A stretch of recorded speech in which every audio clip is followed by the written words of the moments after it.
انسان چې کله سترګې غړولې دي دی په خبر پوهېدلی دی د ده مخې ته یو سوال پیدا شوی چې زه څوک یم دا کائنات څه شی دی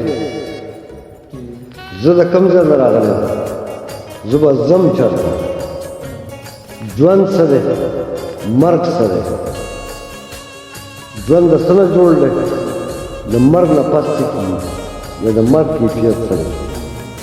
دا کائنات د کله نه دی د څه دپاره دی چا جوړ کړی دی مقصد څه دی دا څو سوالونه هر انسان په ذهن کې راغلي